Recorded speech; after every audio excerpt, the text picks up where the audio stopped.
This year marks 65 years since the fighting ended in the Korean conflict, although the war itself has never officially ended. Among the thousands of Mississippians who served in Korea is a local vet who just happens to be the grandfather of one of our photojournalists here at WJTV, Drew Hall. Drew recently drove down Highway 18 to Raleigh to pay him a visit. And as Drew reports, although time may march on, for some vets, memories of combat stays vivid. That's it, brother. Third one, fourth one from the top. Can you read it? J.B. Hall is a Korean vet, retired Jackson police officer, and most importantly, my papa. He, like many of these vets, joined the Army to see life outside of Smith County.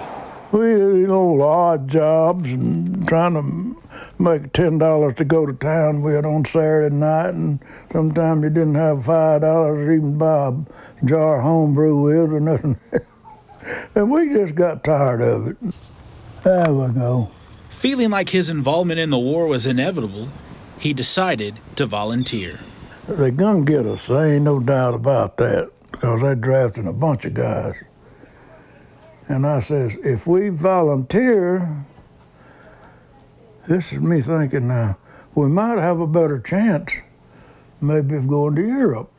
After basic training, it didn't take long for a fresh-faced Private Hall to find himself not in Europe, but on his way to war in Korea. Riding along there, and there's a big sign right on the side of the road. You are now crossing the 38th parallel. I said, damn, I've done gotten Korea here all of a sudden. He was stationed with the 25th Division along a combat defense line. It only took a few weeks before he experienced the brutality of war. They were down on our hands and knees. And all of a sudden, they come alive on the backside. And the old commander back where we started, get the hell off of that place. Get away from up there. Come on down here. And before he got through, we were halfway down that hill. Luckily, the North Koreans' concussion grenades only stunned the squad. That was only one of many close calls as his company was sent to a now legendary battlefield. Moved from there up to the Heartbreak Ridge. Easing along there, and I heard this round come in when I hit the ground.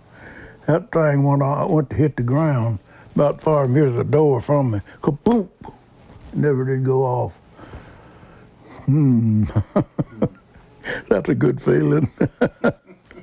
A feeling that has remained with an old soldier for a lifetime. The war soon ended, and my grandpa went back to work, married my grandmother, raised my dad and aunt, and became one of many veterans that we love and honor on this Veterans Day. For WJTV 12, I'm Sergeant J.B. Hall's grandson, Drew Hall.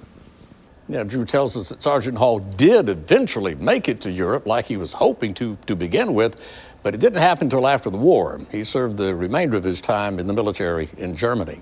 Well, when we come